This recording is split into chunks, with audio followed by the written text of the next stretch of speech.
To make our flat circle in single crochet, we start off with a slip knot on our hook, and then we chain 4. Then we're going to slip stitch into the first chain we made to form a loop. And now we're going to work all of round 1 into that loop and over top of our tail.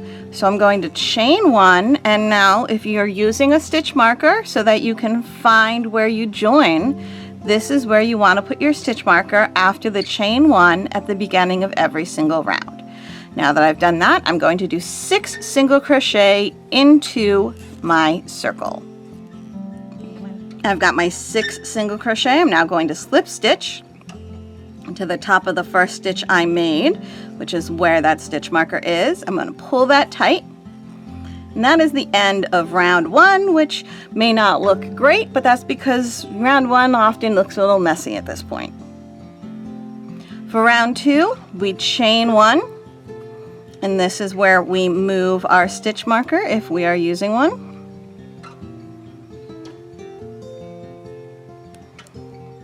Okay.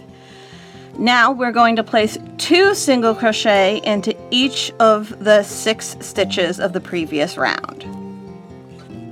Okay, I've done 2 single crochet into each stitch around, and I'm going to slip stitch to the top of the first single crochet made to join, pull that tight. There is the end of round 2.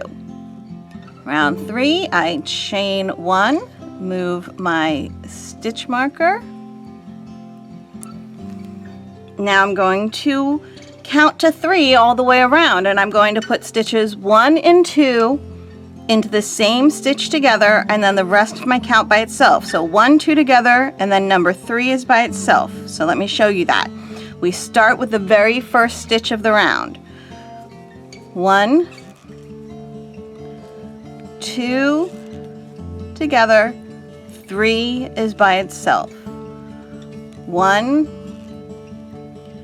2 is together, 3 is by itself, all the way around. Okay, I finished my 1, 2 together, 3 by itself for the last time, and now I join with a slip stitch to the top of my first stitch made, pull that tight. There is the end of round 3. Round 4, I chain 1, move my stitch marker if I'm using it. Now for round 4, the repeat is 1, 2 together, 3 and 4 are by themselves. That means there's 2 stitches that are by themselves. I want to do half of those at the beginning of my round. So half of 2 is obviously 1. So I'm going to do that 1 stitch by itself in the very first stitch, and now I'm going to start counting to 4. So I'm going to place single crochets 1 and 2 together, and then the rest of my count by itself. So that was 1, 2, then 3 and 4 are by themselves, and keep going. 1 and 2 are together, and then 3 is by itself, 4 is by itself, and keep on going all the way around. Okay, I'm at my last set, so I count 1, 2, 3, and that's it, because remember I started with 1 single crochet alone, so that was number 4. Now I'm going to slip stitch to the top of the first stitch I made in the round to join, pull it tight. There's the end of round 4. Round 5 is an odd row, so it's a pretty easy one. We just move our stitch marker. I never do this the same way twice, and it's always awkward. Okay, and then we're going to count to 5 all the way around, placing 1 and 2 in the same stitch and the rest of our count in their own individual stitches. So starting with the very first stitch of the round, we place 1, 2, and those are together, and then number 3 is by itself, 4 is by itself, and 5 is by itself, and then we repeat that, 2 together and the rest by themselves. 1, 2, 3, 4, 5 and I finished the round, so I slip stitch to the top of the first single crochet I made to join, pull that tight. It's the end of round 5.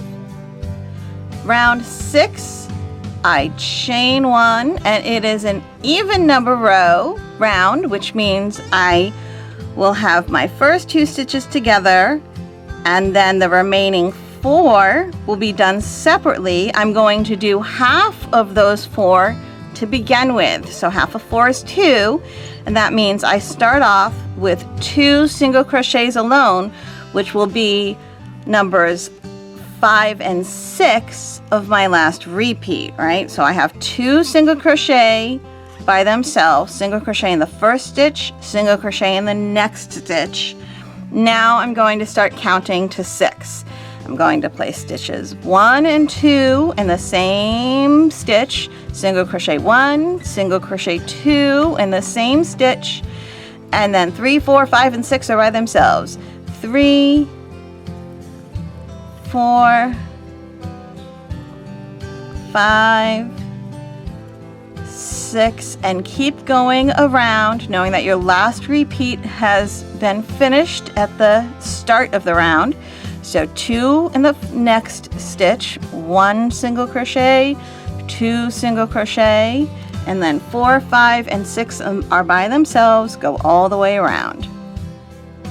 On my last repeat, I have 1, 2 together, 3 is by itself, 4 is by itself, and remember, I started off with numbers 5 and 6. Okay, so that means I've gone all the way around properly, and now I can slip stitch to the top of the first single crochet I made, and that is the end of round 6.